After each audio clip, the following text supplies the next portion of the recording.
First of all, a big thank you for providing this platform to me. And it's an honor and privilege to be speaking on a very, very relevant topic of the day, cybercrime. So CIU News is doing a human service in spreading awareness about the new digital revolution. So my presentation today is basically dealing with the futuristic scenario as well as the present scenario with the perspective of law enforcement. Audible enough? With the perspective of law enforcement. There will be a lot of speakers here talking about fintech or financial aspects, but there is a very, very big umbrella of law enforcement.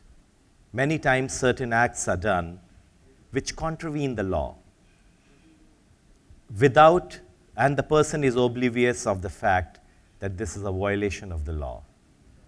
Second area of concern is that cybercrime is spreading its tentacles and it's a burgeoning force now. Earlier it was like a concept which happened with someone, but now cybercrime is impacting the lives of every organization, every citizen. That's why our department has to work extra to live up to the expectations of the people. And the biggest bulwark against cybercrime is definitely awareness. So hence, I'm here to spread some awareness because all the structures crumble if any organization is subjected to a massive cybercrime like ransomware, data theft, or introduction of a malware. The reputation, prestige, as well as the brand equity of that organization takes a severe beating. So it is very important that we become aware of the current scenario of cybercrime and how it can impact our finances as well as businesses. So this presentation is based on an article I wrote in Times of India a few months back. Let me see how this works. Okay, so this is the article. The whole presentation is based on this article. For more academic audience, you can Google, and there are 8 or 10 such series of articles on cybercrime, sextortion, ransomware, nation-state attacks, etc. So it will cover a whole gamut of cybercrime activities. But this is a general article, and it covers a lot of facets about cybercrime. So before we start, I would like to show you a small movie on cybercrime that we recently made. It is yet to be published, but a very informative movie, and it has some celebrity suggestions also.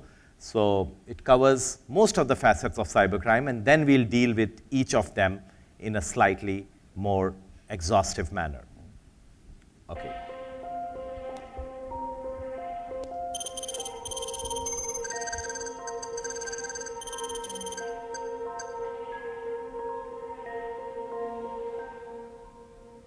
कृपया ध्यान दीजिए. कृपया ध्यान दीजिए. Social मीडियाची आपल्याला सवय पण आहे आणि गरज पण. 400 करोड़ लोग के आसपास डेली बेसिस पे सोशल मीडिया यूज करते हैं और यही संख्या आकर्षित करती है क्राइम की गतिविधियों. कहीं बैंक्स के सर्वर पर मैलवेयर अटैक्स से हैकर्स ने करोड़ों रुपए निकाल लिए. और किसी की रिलीजन, फेथ, कलर, कास्ट और क्रीड पर कमेंट करने से पहले 2 बार सोचिए. सोशल मीडिया प्लेटफॉर्म जैसे फेसबुक, इंस्टाग्राम पर किसी की ख्याति खराब करना आप पर भारी पड़ सकता है. अपनी पर्सनल इंफॉर्मेशन किसी के साथ शेयर न करें. जो नाम कमाने में आपको उम्र भी चाहती है, वो कुछ ही पलों में आपकी इज्जत की धज्जियां उड़ा. जो न्यूज़ या इंफॉर्मेशन कम्युनल हार्मनी को डिस्ट्रक्ट करते हैं, उन्हें प्लीज फॉरवर्ड. सभी लोगों को ये पता होना चाहिए कि इस तरह का बिहेवियर साइबर क्राइम की श्रेणी में आता है. अनेक एंटी नेशनल ऑर्गेनाइजेशंस नौजवानों को मिसलीड कर उन्हें इन्फ्लुएंस करने का प्रयास करते हैं. रेगुलरली अपने बच्चों से बात करते रहें. अगर कोई बैंकर या फिर गवर्नमेंट ऑफिशियल बनकर आपसे आपकी बैंक डिटेल्स, CVV पिन या फिर ओटीपी मांगे तो कृपया ना दें। कुछ साल पहले एक मुंबई में रहने वाली महिला रिपोर्टर ब्रीच ऑफ प्रिव्हेसी का शिकार बनी.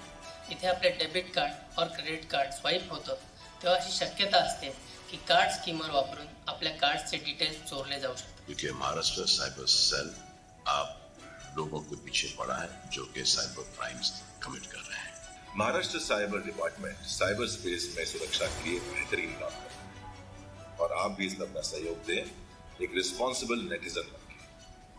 महाराष्ट्र साइबर डिपार्टमेंट आपको हर तरह के साइबर क्राइम्स जैसे online frauds, phishing attacks, hate mails, fake news, इन सभी से सुरक्षित रखने के लिए प्रयासरत है.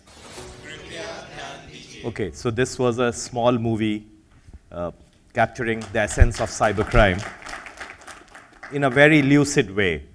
So the main idea is that none of the organizations which uses information technology, with or without an internet, is immune to cybercrime. None of the organizations. So it's time that all the banks, all the financial institutions, as well as corporates, allocate a small portion of their budget to cyber audits, which is very, very important. So in this article, I have highlighted that now cybercrime has become the largest or the biggest organized crime syndicate in the world.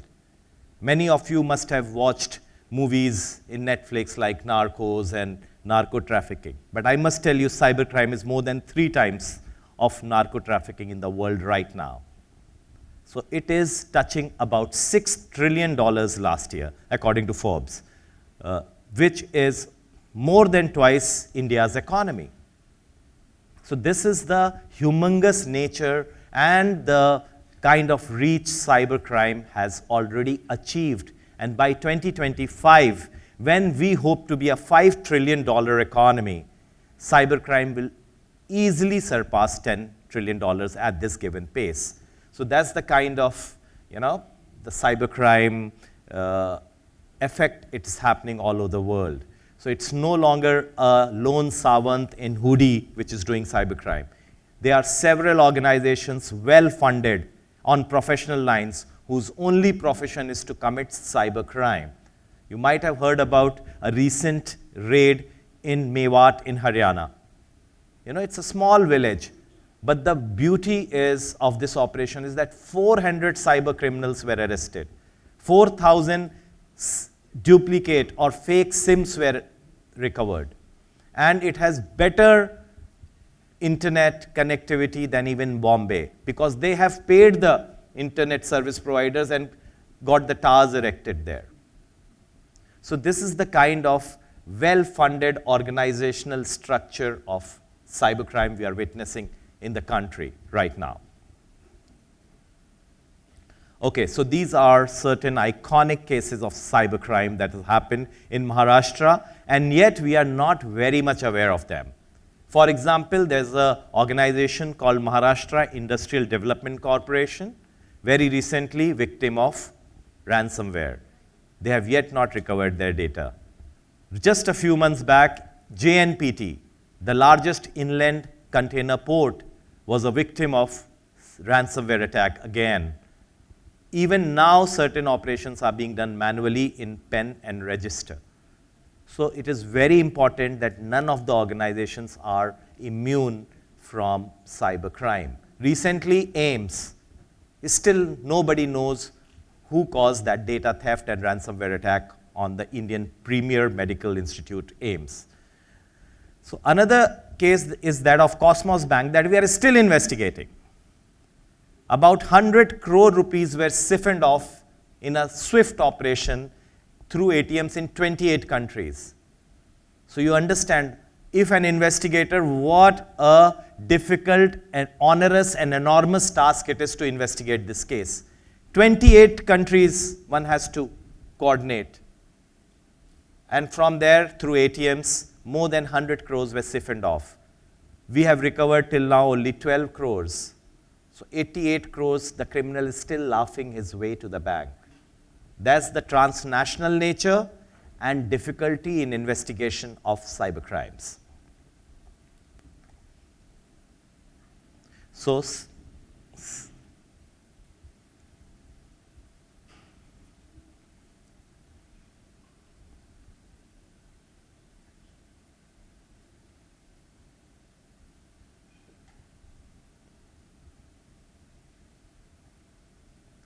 okay, so now this is a small history how internet was born. When we are talking about so much bleak scenario, in the 60s, internet was just a small network of computers that US government had launched to do some file transfers or government data transfer.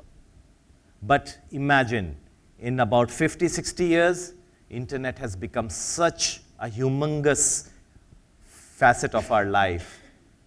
None of our activities, daily activities, remain unaffected by internet. So this is how the internet had a humble beginning, but it has now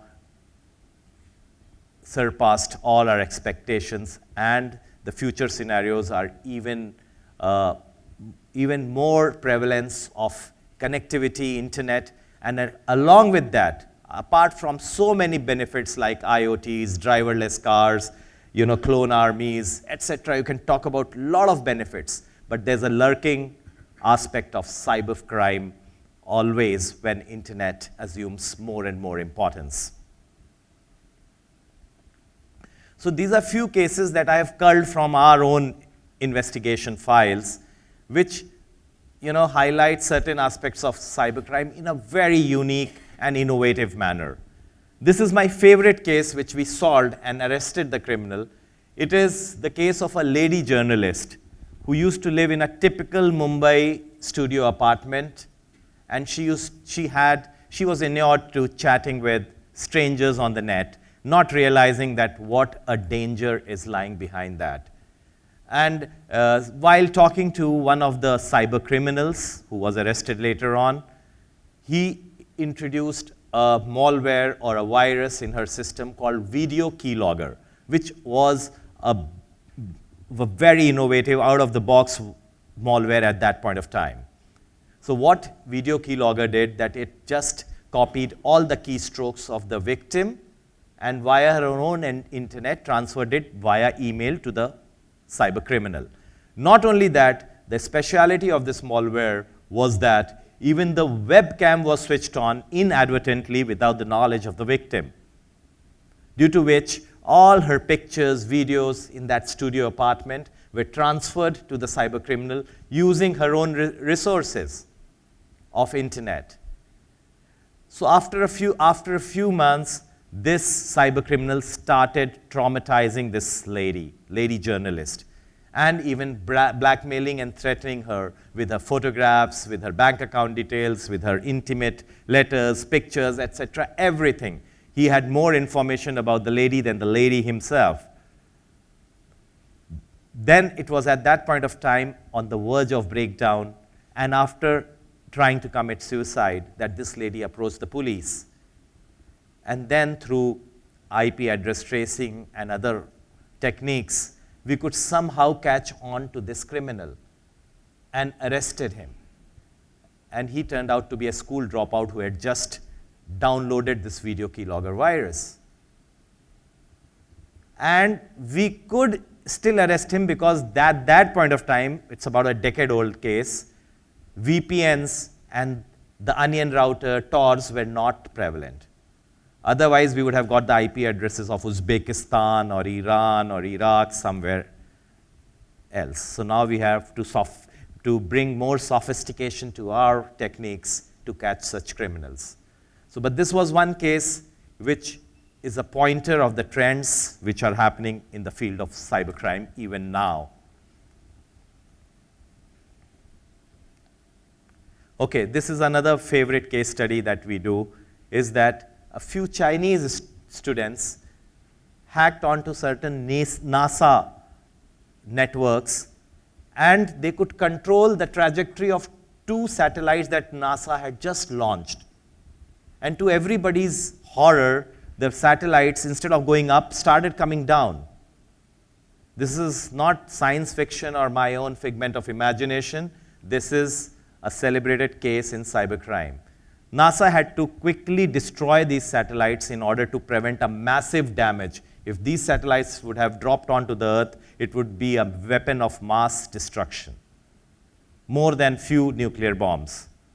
So this is how cybercrime can be converted into cyber terrorism, which is the biggest worry of law enforcement agencies and intelligence agencies all over the world.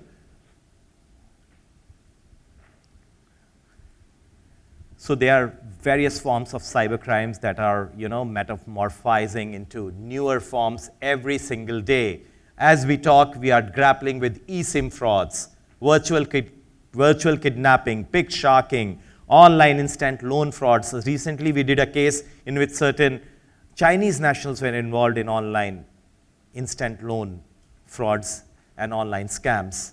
And a lot of others. As we speak, new modus operandi are being invented by a factory of cyber criminals. So now again, a very, very celebrated case. I think all of you must have heard about Pegasus. Malware manufactured by an Israeli company called NSO.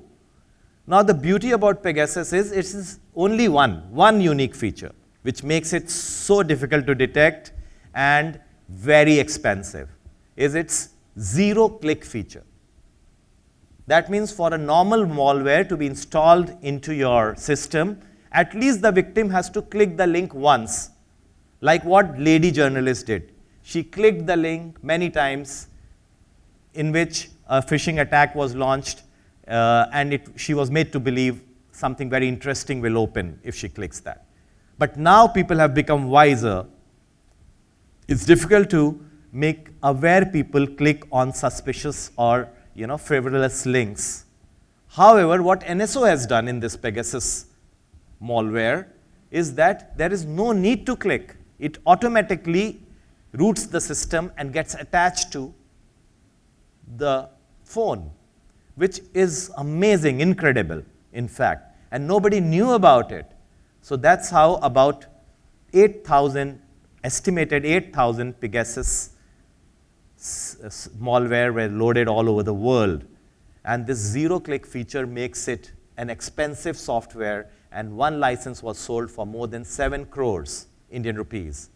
However, if we have a one-click malware, which does the same things as Pegasus, it is available free of cost on the darknet. So that's the difference. Just one click from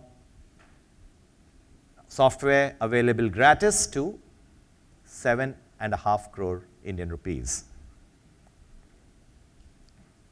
So Cosmos Bank I've already talked about, so I'll just quickly skip this slide for want of time. Okay, now we come to a very, very, a phenomenon which is the biggest apprehension and worry for law enforcement officers. In 2020, if you remember in Mumbai, for a few hours, there was an electricity outage in the height of COVID crisis. Even the ventilators stopped working. Local trains stopped working. Hospitals stopped working. Electricity was out for 4 hours. This was at the peak of Indo-China Galwan crisis. So a lot of people pointed out that this could be a case of cyber sabotage. When the government realized that, the case was handed over to us, and we went to the SCADA servers of electricity department, Maharashtra, and we thoroughly analyzed them. And to our horror or shock, we found 14 Trojan horses whose origin were from US and China and few other countries as well. So these 14 Trojan horses were of the same family which had caused electricity outage in Ukraine in 2015 and 18. So we could prove that it was a case of cyber sabotage, and the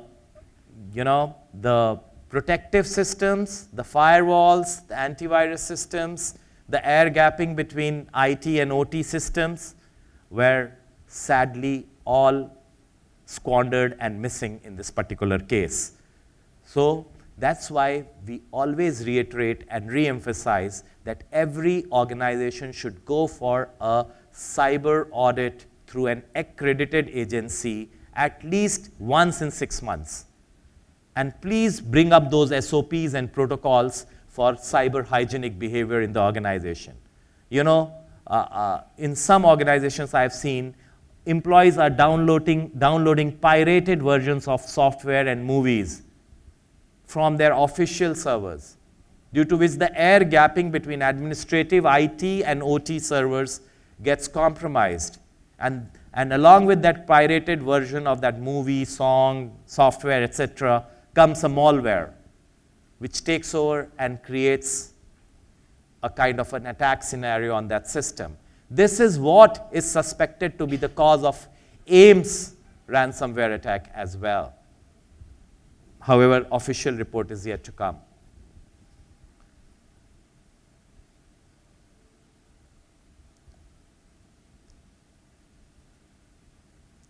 So now, the cybercrime has many heads. It's a hydra-headed monster.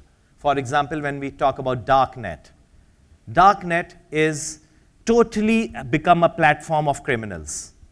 Does anybody know why darknet was created?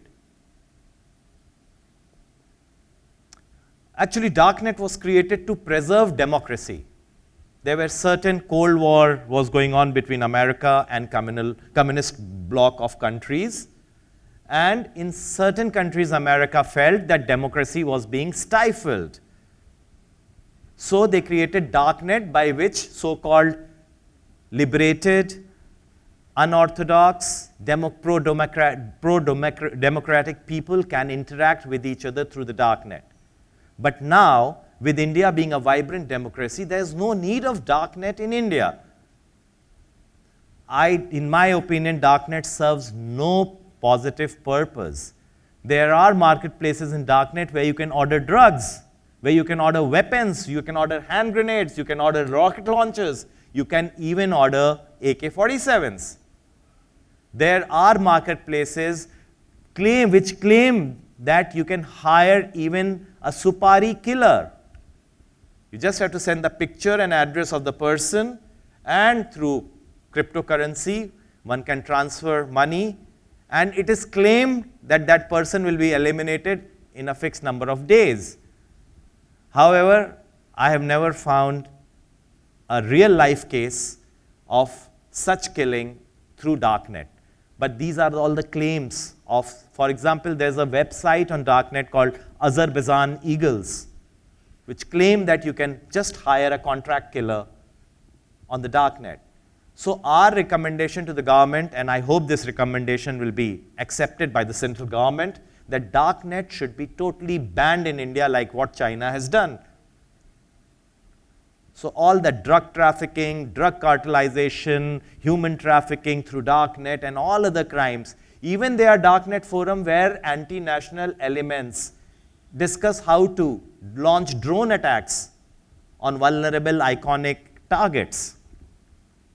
So this all will come to a standstill if darknet is banned in India, and which I always recommend, and this could be the way forward. So AIMS and JNPT ransom attack, very, very recent and very alarming. So these are the things which are actually happening in our country. And the only way to prevent them is awareness and regular cybersecurity audits.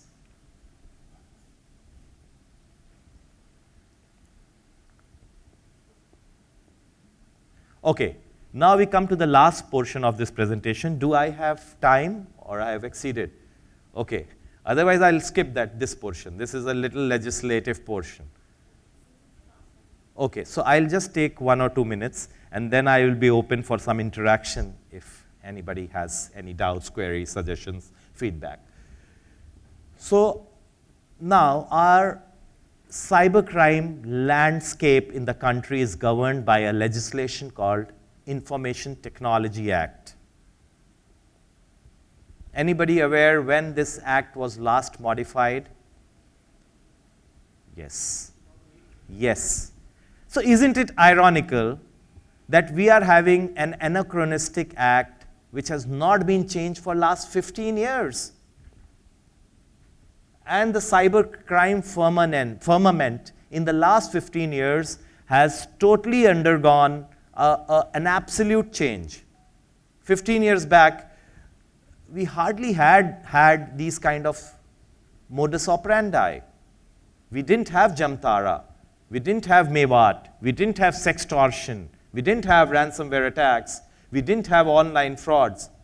Maybe a few I love you type of virus or malwares which were being propagated. So what I have recommended, our department has recommended, that a newer IT Act should be brought on the anvil, and I'm sure this year a brand new IT Act with more stringent provisions and encompassing all these newer forms of cybercrime will be brought out. And it will have a deterrent effect on the minds of the criminal. Right now, you might have heard that in US, even life imprisonment is being given to cyber criminals. For example, child pornography or child human trafficking through internet. Even life imprisonment is being given. But here in India, our act was mainly to facilitate e-commerce. The criminal as part of it, or the criminal penalties relating to e-commerce were conspicuous by their absence. So now we are likely to have a legislation which will be attuned to the latest development in the field of cybercrime.